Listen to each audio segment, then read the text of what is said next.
എല്ലാവർക്കും സുഖാണെന്ന് കരുതുന്നു. നമ്മുടെ എല്ലാവരുടെയും ശരീരത്തിന് ധാരാളം പ്രോട്ടീനും വിറ്റമിനും ഒക്കെ കിട്ടാനുള്ള റെസിപ്പിയായിട്ട് ഇന്ന് ഞാൻ വന്നിട്ടുള്ളത് എളുപ്പത്തിൽ ഉണ്ടാക്കാൻ കഴിയുന്ന 2 ടൈപ്പിലുള്ള എള്ളുപൊടി. ഉണ്ണിയപ്പം പോലുള്ള അപ്പങ്ങൾ ഉണ്ടാക്കി ബാക്കി എള്ള് ആ കുപ്പിക്കകത്തുണ്ടെങ്കിൽ വേഗം പോയി ഇതൊന്ന് ഉണ്ടാക്കിക്കോട്ടോ. കടുകുമണിയോളം വലിപ്പമേ ഉള്ളെങ്കിലും ധാരാളം പോഷകങ്ങൾ അടങ്ങിയിട്ടുള്ള ഒന്നായത്. വിറ്റമിനുകളും കാൽസ്യമൊക്കെ ഉള്ളതുകൊണ്ട് എല്ലുകൾക്ക് ബലം കിട്ടാനും ദഹനത്തിനും ഓർമ്മശക്തിക്കും പ്രതിരോധശേഷി കൂട്ടാനും ഒക്കെ അങ്ങനെ എള്ളിന് ഒരുപാട് ഗുണങ്ങളുണ്ട്. ഇവിടെ 4 തരം എള്ള് എടുത്തിട്ടുണ്ട്. ബ്രൗൺ കളറിലുള്ള എള്ള്, കറുത്ത എള്ള്, വെളുത്ത എള്ള് ഒന്ന് റോസ്റ്റ് ചെയ്തത്. ഇതിൽ ബ്രൗൺ കളറിലുള്ള എള്ള് ഉപയോഗിച്ച ആദ്യത്തെ എള്ളുപൊടി ഉണ്ടാക്കുന്നത്. മണ്ണും പൊടിയൊക്കെ പോകാനായിട്ട് എള്ള് കഴുകി നന്നായി ഉണക്കിയെടുക്കണം. ഈ ഒരു എള്ളുപൊടിക്ക് 3 ഇൻഗ്രീഡിയൻസ് മാത്രമേ ആവശ്യമുള്ളൂ. അപ്പോൾ എങ്ങനെയാണ് ഇത് ഉണ്ടാക്കുന്നതെന്ന് നോക്കാം.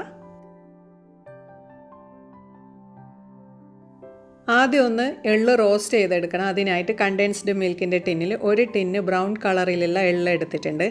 എൻ്റെ കയ്യിൽ ഇത് ഉണ്ടായതുകൊണ്ട് എടുത്തതേ ഉള്ളൂ.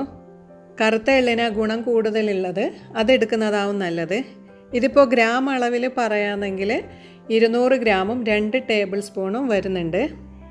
ഇതിപ്പോൾ നന്നായി റോസ്റ്റായി വന്നിട്ടുണ്ട്. ഇനി ഇതൊന്ന് തണുക്കാനായിട്ട് വേറൊരു ബൗളിലോട്ട് മാറ്റാം. ഇതിൽ രണ്ടാമത്തെ ഇൻഗ്രീഡിയൻ്റ് എന്ന് പറയുന്നത് അവലാണ്. സെയിം പാനിലോട്ട് 1/2 ടിന്ന് ചുവന്ന അവൽ കൂടിയിട്ട് റോസ്റ്റ് ചെയ്തെടുക്കാം.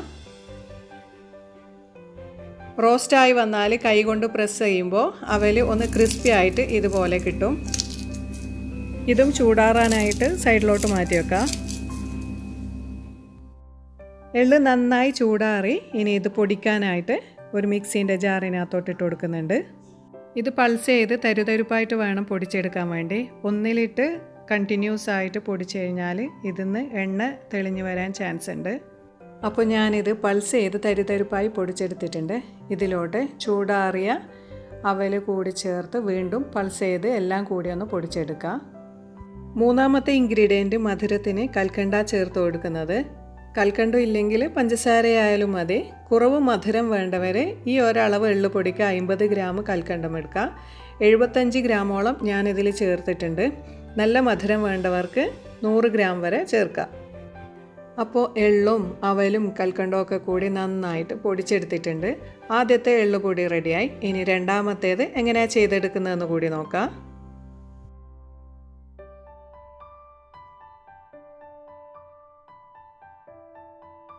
അതിനായി 1 ടിന്ന് എള്ള് തന്നെയാണ് ഇതിനും എടുത്തത്. 1 ടിന്ന് വരുന്നത് 200 ഗ്രാമും 2 ടേബിൾ സ്പൂണും. അവൽ 1/2 ടിന്ന്. മധുരത്തിന് ഇതിനകത്ത് ചേർത്ത് കൊടുക്കുന്നത് ശർക്കരയാണ്. ഇതിൽ ഡ്രൈ ഫ്രൂട്ട്സ് ആയിട്ട് ബദാമും കാഷ്യൂം നിലക്കടലയും കിസ്മിസും ചേർക്കുന്നുണ്ട്. 100 ഗ്രാമാണ് ബദാമും കാഷ്യൂം നിലക്കടലയും ഉള്ളത്. ഇതൊന്ന് ഡ്രൈ റോസ്റ്റ് ചെയ്തിട്ട് ക്രഷ് ചെയ്തെടുക്കണം. കിസ്മിസ് കുറച്ച് മാത്രമേ എടുത്തിട്ടുള്ളൂ. കൂടുതൽ വേണ്ടവർക്ക് കൂടുതൽ ചേർത്ത് കൊടുക്കാം. അപ്പോൾ ഇതെല്ലാം കൂടി ഡ്രൈ റോസ്റ്റ് ചെയ്തിട്ട് പൊടിച്ചെടുക്കാം. ഒരു പാൻ ചൂടാക്കാൻ വെച്ചിട്ടുണ്ട്. 200 ഗ്രാമും 2 ടേബിൾ സ്പൂണുമാണ് 1 ടിന്ന് വരുന്നത്. അത് ചേർത്ത് കൊടുക്കാം. ഇതിട്ട് ചൂടാക്കാം. നന്നായിട്ട് ചൂടാക്കിയെടുക്കാം. ഇതിപ്പോൾ നന്നായി റോസ്റ്റായി വന്നിട്ടുണ്ട്. ഇതിൻ്റെ സൗണ്ട് തന്നെ ചെറിയ വ്യത്യാസം ഉണ്ടാവും ഇങ്ങനെ റോസ്റ്റായി വരുമ്പം. പിന്നെ കൈ കൊണ്ട് തൊടുമ്പോൾ കുറച്ച് നന്നായിട്ട് ചൂടായിട്ടുണ്ടാവും. ചെറിയ ലോ ഫ്ലെയിമിൽ ഇട്ട് വെച്ചിട്ട് വേണം ഇത് ചൂടാക്കിയെടുക്കാൻ വേണ്ടി. എള്ള് വേറൊരു പാത്രത്തിലോട്ട് ചൂടാറാനായിട്ട് വെച്ച ശേഷം ബദാമും നട്ട്സും റോസ്റ്റ് ചെയ്തെടുക്കാം. ഇത് വറുത്തെടുത്ത നിലക്കടല തന്നെയാണ്. ഇതിൻ്റെ കൂടെയിട്ട് ഒന്നുകൂടി റോസ്റ്റായി വന്നോട്ടെ. ഇനി ഇതും തണുക്കാനായിട്ട് വേറൊരു പാത്രത്തിലോട്ട് മാറ്റാം. അതുപോലെ അവലും കൂടെ ഒന്ന് നന്നായിട്ട് ചൂടാക്കിയെടുക്കാം. ഇപ്പോൾ എല്ലാം തണുത്ത് വന്നിട്ടുണ്ട്. നേരത്തെ ചെയ്തതുപോലെ തന്നെ ആദ്യം എള്ളൊന്ന് പൊടിച്ചെടുക്കാം. തരുതരുപ്പായി പൊടിച്ച ശേഷം അവൽ കൂടി ഇതിലിടാം. ബേസിക്കായിട്ട് എള്ളും അവലും ആണെങ്കിലും രണ്ടിനും 2 തരം ടേസ്റ്റ് തന്നെ കേട്ടോ. ഒന്നിൽ മധുരത്തിന് കൽക്കണ്ടവും രണ്ടാമത്തേതിൽ ശർക്കരയും ഡ്രൈ ഫ്രൂട്ട്സും ആണ് ചേർത്ത് കൊടുക്കുന്നത്. ഈത്തപ്പഴം അങ്ങനെ എന്തൊക്കെ ഡ്രൈ ഫ്രൂട്ട്സ് ഉണ്ടോ അതൊക്കെ ചേർക്കാം. വലിയ കഷ്ണം ശർക്കര മിക്സിയിലിട്ട് പൊടിക്കാൻ ബുദ്ധിമുട്ടുള്ളത് കൊണ്ട് ഒന്ന് പൊട്ടിച്ചെടുക്കുന്നുണ്ട്. 2 ക്യൂബായി ഇങ്ങനെ പൊടിച്ചത് ഇത് മിക്സിയിലിട്ട് കൊടുക്കാം. എല്ലാം കൂടി നന്നായി പൊടിച്ചെടുത്ത് ഇനി ഇതൊരു ബൗളിലോട്ട് മാറ്റാം. ഇനി ബദാമും നട്ട്സെല്ലാം ഇതിനകത്തോട്ട് ഇട്ടിട്ട് പൊടിച്ചെടുക്കാനുണ്ട്. ജാറിനകത്തോട്ട് ഇതിട്ടിട്ട് പൊടിച്ചെടുക്കാം. ഇത് ഞാനിപ്പോൾ കുറച്ച് കൂടുതൽ ക്രഷ് ചെയ്തെടുത്തിട്ടുണ്ട്. ചെറുതായിട്ട് ക്രഷ് ചെയ്താൽ മതിയെങ്കിൽ അങ്ങനെ ചെയ്തെടുത്താലും മതി. ഇനി ഇതെല്ലാം കൂടി എള്ളുപൊടിയിലോട്ട് ചേർത്തിട്ട് നന്നായിട്ട് യോജിപ്പിച്ചെടുക്കണം.